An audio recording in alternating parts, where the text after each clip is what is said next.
Hello everybody, and today we're going to be making another loaf of bread on my new machine over here. My new, Swan machine. It's this will be the fourth loaf that I've made, and the second one I've shown on video. Now what we're going to do today, we're going to be doing program number 2, which is a French bread, and like it actually says down here that it won't come out as French sticks, like anybody thought that they'd come out as long and thin loaves. But it's just going to come out as a sort of big, big loaf. We're going to be doing the 1.5 pound, the 1 pound loaf. Now the ingredients, I'll read through in a moment, but that's the one. You've got 1 pound loaf, 1.5 down there, and then if you want to go for a 2 pound loaf, then that's the ingredients right there. Note that 1 pound loaf to be use the 1.5 loaf setting on the machine. All ingredients should be room temperature. Now apparently this should come out as light and fluffy. So there's in case you want to freeze on that, I'll hold that for about 5 seconds. There we go. Anyway, so starting with the starting at the top, the water, 180 milliliters. Remember, this is for the 1 pound version, so 180 milliliters. Actually, I'll show you the. What do you do? Now, this is the tub. Again, you may have remember this from the last one. Always remember to put that turning blade in. Now, what will usually happen is, I don't know if you can see that there, but because all the ingredients go in, it gets mixed up and then cooked. This blade will quite often get embedded in, because basically the bread is getting baked around this thing, so you'll have this embedded in the loaf. But there is a special hook that you can put in there and pull it out. Okay, so what we do, we're going to put this. Let's see, we're going to put this at an angle, a slight angle, and then twist. Okay, so slight angle, twist, and if you imagine that's the way it goes in, that's where it would be. If you put it in at a slight angle, drop it down, and then twist. Well, that's basically what I've just done there. Now, water, 180 milliliters. Pour that in there. Next, 285 grams of flour. Now, I've got myself a new scales. I've got these from Wix, if anybody's interested. If you have a Wix near you, this costs £10 for these scales. Now, what I've done, I've put the tray, I put my jug on there, and then reset it to 0. That's important. Otherwise, because that can weigh quite a lot. That can throw the amount of flour out tremendously. So you have to put your empty jug on there, then 0, then put your flour in. Now, what I'm doing is I'm using the same loaf flour as I did last time. Only I had a very small amount. I had about half of, well, less than half of what I need, I think, or actually, maybe about half. But also, I made up the difference with this. I got given this. It's Tesco strong white flour, 1.5 kilograms as normal. Now, I was told, I had a chat with somebody at work the other day, and they told me that, because they told me that different flours have different attributes, because a different company will use a different grain, they will grind it in a different way, they will treat it in a different way. To me, I don't know bugger all, right? So I thought that flour was flour, but this person tells me that even strong flour, and all kinds of flours, even of the same type, in this case strong, a different brand will have a different, will taste and have a different consistency, different than others. So it'll be interesting to see what a mix of the two. Once I get into the bread making bit a bit more regular, I'll you never know. I might even mix up 3 or 4 different types just for the hell of it. Okay, so that goes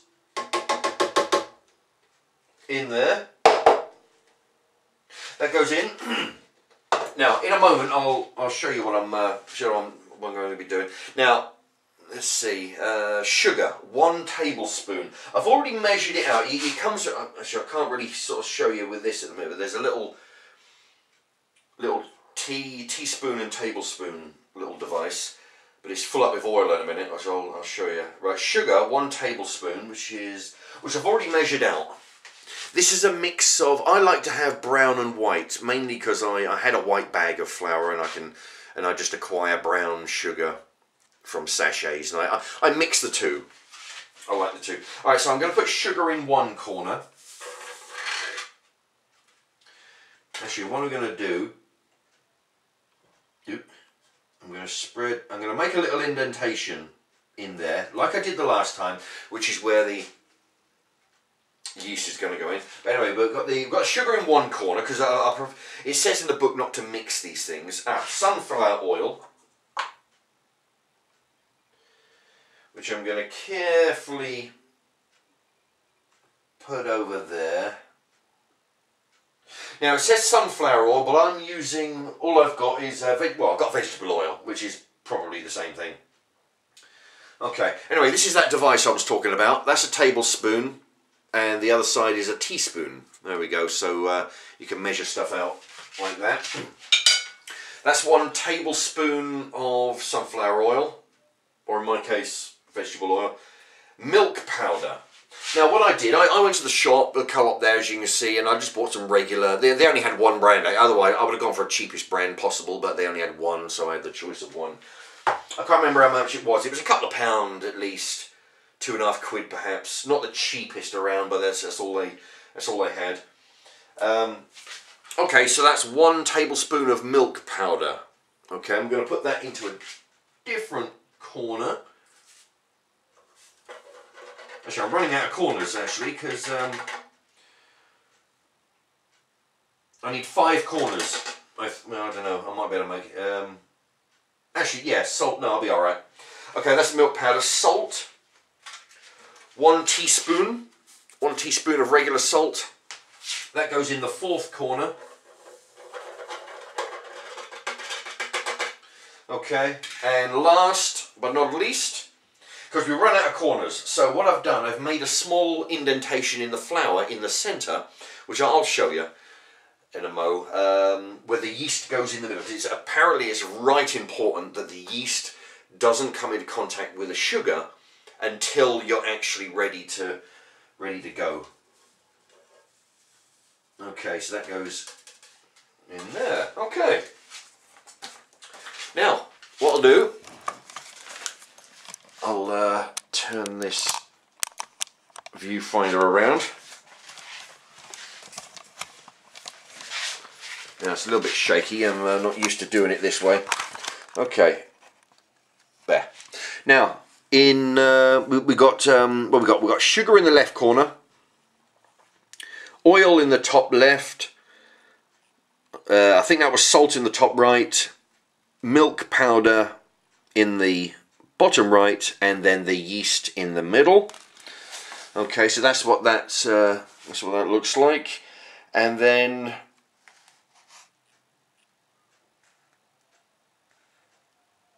okay, anyway, so I'm just gonna have to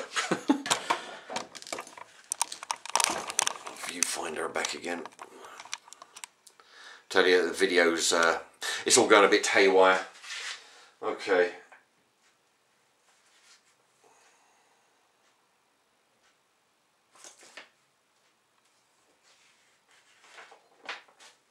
Okay, so now we close the lid. We're going to turn the power on,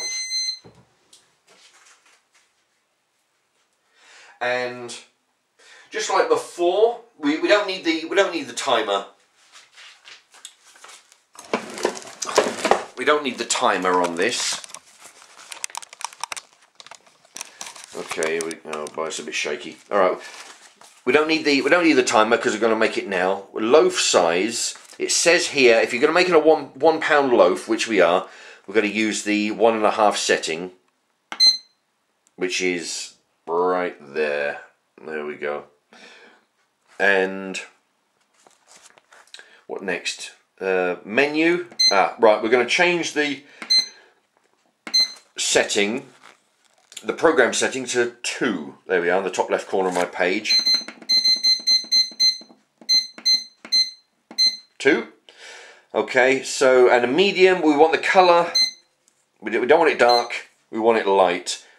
We don't want it medium, we don't want it dark, we want it light, there we go. Oh, and the, no, blimey. Loaf size, I want to change that back to 1.5.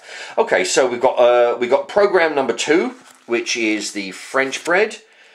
We got a light crust, and it's we're gonna do it as a 1.5 pound, even though it's a 1 pound loaf set ingredients. 1.5's on the setting. Okay, and it's going to take, wow, 3 hours 40 minutes. That's longer than the last one. The last one took 3 hours. Okay, so what we're going to do, start that off, and it goes. There you go. Actually, it's funny when every time I look at that through the window doing that, it reminds me of the Star Trek movie, The Wrath of Khan, the first one, where there's some little creatures in the sand, and Khan is going to pull one out with a tweezers. Okay, there you go. Now that's mixing, and that's gonna do its thing. That's gonna knead away for probably a couple of hours, and then it'll have a rest in between. And then if it's anything like the last loaf, where it only cooked for the last 45 minutes, then that'll be doing that. Okay, so I'm going to keep an eye on that, make sure it's all does what it's supposed to, because this is like I say, this is a brand new loaf. I've not tried this before. The only ones I've tried anyway. I did the regular. So I did the sandwich loaf last time. There you go. As you can tell, it's not actually that noisy. Probably kind of thing that'll keep me awake for a while until I finally nod it off. But that's all you need, you know. It's yeah, it's all there. The book tells you everything. Whichever loaf you choose, it tells you the ingredients in the 1 pound loaf, the 1.5 pound loaf, or the 2 pound. It even tells you the ingredients if you want to make pizza dough. Actually, you know, eventually it says on here that you know, you can make jam in here. You can make fruit cake. You can make sponge cake. Yeah, tell you what. And so you know, if people actually are interested in me, you know, demonstrating how the machine works and how the bread turns out, then I'll make those kind of things. You know, I'll make some fruit cake and jam and whatnot. Anyway, so that's that.